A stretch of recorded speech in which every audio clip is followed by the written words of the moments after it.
Hello, friends. Hey, how is it going? It is 2 days after the manifesto, and we are continuing to try to find the build that we are going to start this league with. And we're just going out there, exploring and poking around. And I just wanted to keep you all updated, do the day-to-day videos walking through my exact process of how I'm trying to narrow down what I'm going to league start and give you all the best tools possible to have the most successful 3.17 that you possibly can. So the topic of today's video that I would like to talk about is being able to narrow down between a good build, a bad build, a memey build, and really trying to identify the things that are going to make the build fun and good for you.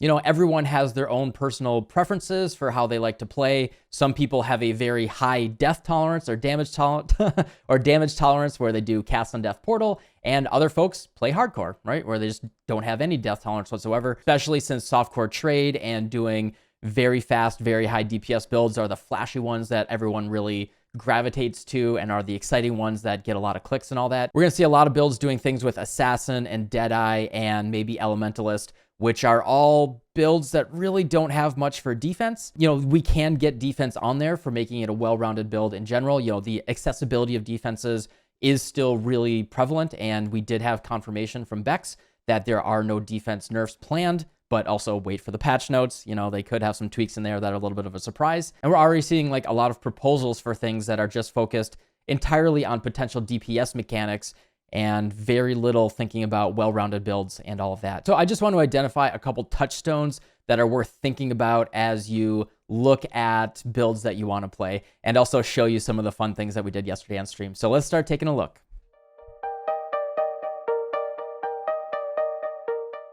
So I just want to start off talking about what we did yesterday on stream. Definitely check out the video from yesterday morning if you want to see my thought process and what I started thinking about as we were, you know, day one after the manifesto.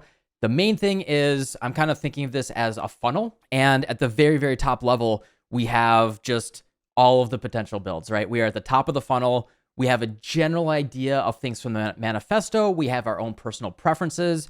And we have a very, very light idea of what's going to be happening next league. It's named Arch Nemesis. There's going to be big endgame rework, probably endgame bosses. And that's really about it, right? So at this point, at the top of the funnel, there are all the potential builds that we think are remotely possible. And we can kind of filter that a little bit by looking at our own personal preferences and say, hey, what do we want to play? And so what I did yesterday on stream was spend a lot of time in Blood Aqueducts, talking with chat and looking in Discord and looking at all the different build ideas that people were proposing and then just trying them. It was a ton of fun, honestly. This is one of my favorite things about Path of Exile, when we're at the point of the game where it's just a full open range. What is fun? What is appealing to us? Let's just give it a shot. So we basically went through most of the skills that were buffed and talked about in the manifesto and just ran up and down Blood Aqueducts, then also ran high white maps, yellow, and then red maps, testing it up and down, trying things like putting in a faster casting gem, see if that simulates the increased cast speed that we're going to get next patch. Is that enough to, you know, fix some of the mechanical, you know, some of the underlying mechanical issues that still honestly exist with self-cast? And honestly, after all of the testing, I am a little worried, to say the least. I'm a little worried. And this is why it's very, very important to start doing these tests right off the bat. There are tons of things that we don't know about, tons of potential for things that are going to get buffed in interesting ways. And, you know, maybe there's really good mechanical changes that are kind of underlying where, like, hey, maybe the base cast time for all of these spells will get cut in half or something. And maybe there's something there with that, right? There's a lot of potential things that we don't know from the patch notes, but we can start trying to gather a really good idea for what we're going to do. So number one thing that I try to look at when I'm testing all these different builds and thinking about it is, how do we most accurately simulate what a build might feel like next patch? So, you know, take the numbers from the manifesto, put them into POB, figure out ways that we can equip gear that kind of simulates bringing it there. Try things that give us kind of like that 50% increased cast speed. Try to find things that give us some of that base damage. What we can do is go to Path of Building right here, go to the configuration panel. I did mention this yesterday. We can just do things like, you know, 10% increased cast speed, 100% increased fire damage, things like that. And that will actually help us simulate what the build is going to look like and feel like, at least in POB. And then we can try to take certain skill gems or certain gear modifiers that might not really fit into an actual build and not be comfortable to play as like a real thing, but we can simulate it and try to see what's going on there. So as you can see in the background, what I did is I actually respect some of my characters, both an elementalist and an occultist. A lot of people are talking about ethereal knives. Let's try cold conversion. Let's try fire conversion. Let's try to push that damage really, really high. Maybe there's something with fanaticism, playing around with that on the Inquisitor, and maybe it can feel kind of good. And then we can get up to, you know, maybe high yellow maps, low red maps, and just do like a little bit of a mental check there and just say, hey, if this is like 4 times the damage, 5 times the damage, is this going to feel good? If it takes me 30 seconds to kill a boss and we can get that down to 15 to 20 seconds, 10 seconds, is that even still going to be good enough to feel really, really good? You know, perhaps not. Let's play around with mechanics. We even tried poison EK, poison, cold, fire, blade fall, a lot of this different stuff. And I just wanted to share with you the most fun meme that we had. And this is, I just want to always emphasize this. Path of Exile really is just a PvE, non-competitive, let's have fun with it type of game. Let's go absolutely crazy. There are people memeing about lightning tendrils. I like to call them the tendies, the blue tendies. And, you know, how do we make that feel fun? And so I was kind of just going a little crazy and saying, all right, let's do lightning tendrils, cast while channeling, desecrate, body swap, and detonate dead. And that's what you see in the background right here. This is not a real build. Do not do this. But this also just shows, hey, let's play around with the mechanics. Maybe something can show up if we play around and just look at it as we're in the sandbox, we're going crazy and just having a good time. This is where like the beauty of Path of Exile really exists, and you can legitimately find some pretty interesting builds here, right? Like, even as I'm talking about it right now, maybe if I did this on a necromancer that is also getting a bunch of cast speed, and maybe there is something there with having the offerings, and we have all nearby enemies are shocked and chilled, and maybe we can scale the damage through that, and but, you know, I have the experience to know that's probably going to be a bad build, right? But I bet you could do something like that and figure out a build that is maybe viable and playable. I just really want to always reemphasize and call the attention to the fun that you can have in this game.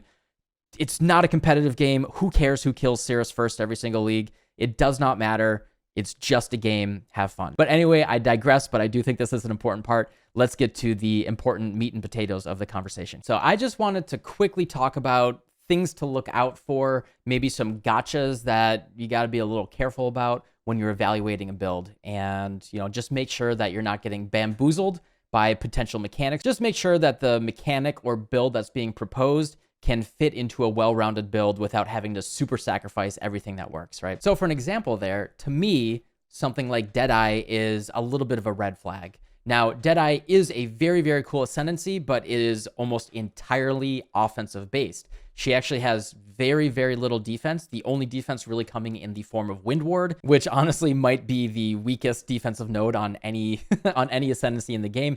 And you actually find a lot of people not even taking Wind Ward. They'll often just go for endless munitions, focal point, and then gathering winds. And you don't even see people taking a single defensive node on Deadeye. And it's totally okay to be like a cast on death portal person. But maybe I'm a little bit just biased because of playing hardcore recently. But when I just see a character that has very, very low defenses, I get pretty worried. And in fact, these days, I tend to look at defense before offense for most characters, because offense is actually decently easy to get. We actually have a bunch of known scalers there to get offense into a place that is at least acceptable, right? And especially when it comes to a league starter, you really want your character to be able to progress and feel good all the way through and just be really, really well-rounded. At least that's my preference. Everyone has their own acceptability for offense or defense. Second to that, just see if it's well-rounded. Do they have capped res? Did they think about chaos res? Chaos damage is more and more important these days.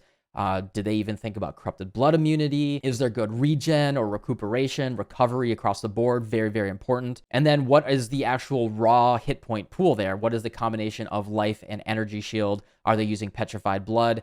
Ask yourself all those questions and just see, did they think about the defenses at all? Enduring cry, endurance charges, things like that. There's all these different tools out there that it's really worth diving into and seeing if the build that's being proposed. I think we're going to see a lot of shells and prototypes, which is okay for certain mechanics because everyone's just excited about the offense right now. But always double check that, the defenses are going to be in a place that are comfortable. I really like the calculation page here and looking at the effective health pool. This will give you a good idea of, is there a really, really big weakness? It's just a top level way to take a look at it. This will really just help you look at any glaring weaknesses that might be pointed out here. For me, really the number that you're going to be looking for here is about 20 to 25,000 as the bare minimum for your effective health pool. And you want that, the more the better. Fizz mitigation is the weakest part here, but with a little bit more investment into armor, this is just using my non-armor gear, I could get that up to about 50,000. And I think that that would be a comfortable number for just avoiding potentially almost every one shot in the game besides, like the really scary crits or something.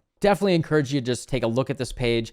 Look at that effective health pool. If you see a build that's recommended there and you see a number like 8,000 effective health pool for fizz mitigation, something like that, you're going to find a lot of builds like that. Just take a look at that and ask yourself, could I fix that and make that feel better? That's generally where you're going to find, especially for spell casting builds. I think this is a very important thing to think about because we're looking at a lot of, hand casting stuff coming out next patch. We're going to see a lot of people playing Elementalist and Occultist, and those are ascendancies that just don't have any built-in fizz mitigation. And unless they're running determination, getting armor, getting block, anything like that, they're just going to be really, really squishy. So I really want to hammer in that defense really is important for being comfortable for a build, at least for me. And so please take a look at that when you're trying to evaluate builds and evaluate what you're trying to put together. As I said a little bit ago, offense is, we know how to scale it. That this is the most solved thing in the game right now. People are always looking for that new, really fast clearing, really fast, delete all monsters type of stuff. It's really pretty solved in a lot of different ways. Now, we're always going to be finding new interesting mechanics that can make those numbers go up even higher, but I'm never really worried these days about getting enough offense. So generally what you want to do is look at the overall DPS and ask yourself, for that investment, for that play style, what is that damage going to feel like? So as I said, with something like an asynchronous dot skill or any sort of asynchronous skill, mines, traps, totems, minions, cold dot, chaos dot, anything like that, you're really looking at a situation where the damage is happening as your character is walking around and the damage uptime is going to be so much better, right? So if you think about fighting Cirrus, where he teleports around a lot and you got to avoid a bunch of things. With something like the Bane build, you have near 100% uptime, right? So this 4.1 million DPS, this is actually decently accurate because I can almost always keep the DPS at max on Cirrus. If you have something like a Frostblades build, you might even have as low as like 30% uptime on your DPS, right? And in those situations, that 10 million DPS, you're going down to 3 million DPS, and then effectively, the way that it's working against a boss is you're doing less DPS than that, low DPS dot skill. Not even to mention the fact that you have to be up on the boss and be hitting them versus being able to dodge around and just be very, very comfortable dodging all the moves and not worrying about dying or any of that. And then what you're going to want to be looking at there is, hey, what are the mechanics of the build for how it plays, right? Like, is this a build that requires Arcanist Brand to be down, Hydrosphere to be down, making sure everything is positioned exactly right to get that very large DPS number? It's always good to be very wary of that and just ask yourself, okay, that might be the DPS number, but do I like even playing like that? And then you can also just look at that and say, hey, maybe I can even change that a little bit and make it more comfortable for me to play. Drop a little bit of that DPS. Maybe I can use like a trigger wand or a curse on hit ring instead of that really big curse that has enhanced and is manually casted and all that. It's always good to have that variance of just knowing what is the comfortable amount of DPS that I need versus, how much are they juicing the DPS by, doing some shenanigans in POB or something. For me, the most important thing is just enjoying playing the game and really, really focusing on that. If I don't get Zeus in the video, I get complaints. So there's there's the shot of the cat right now. Definitely hop in the stream if you want to see him awake. He does wake up in the evenings. But yeah, I had a ton of fun yesterday just playing around, basically play testing what might be potential mechanics. If you want to get my high level thoughts right now, is I'm excited for the bow changes, but tentative with the real numbers. 50% more damage next league. Is that actually going to be enough to make the bows good and easy to league start? I don't know. I would love to league start Lightning Arrow if I can. That's kind of in the back of my head right now. And then regarding all the spells and the damage numbers with that, taking like a 50% put together, well-invested Elementalist and throwing in a 20/20 faster casting and running up and down Blood Aqueducts and going through the maps, it felt okay, but like it just, I'm not impressed. So I'm really, really hoping that GGG has some surprises in store for us with either new skill gems, new support gems that maybe do something special like intensify or unleash, that really unleashes the potential for what these, self-casting can be. Because like at the end of the day, it's still like a little uncomfortable to stand there and cast. And even with faster casting, it just didn't quite get there to the point where it felt really, really awesome, even compared to like a good bow skill. We have to be really, really careful to not get bamboozled by potential League starters that are just gonna feel kind of crappy to level, and you're gonna hit these walls at yellow maps and just be like, why didn't I League start Toxic Rain, right? And so hopefully following me on this journey as I talk about these things and talk about my discoveries and all that will be helpful to you all, and we can together have a really, really fun and awesome 3.17. So thank you for watching, and join me on Twitch if you want to continue following me along live, seeing how I'm doing these evaluations as we continue to narrow down that funnel and get more into a place where we're deciding on what we're going to League start and recommend for League starting. So thank you again for watching, and I'll see you all tomorrow. Goodbye.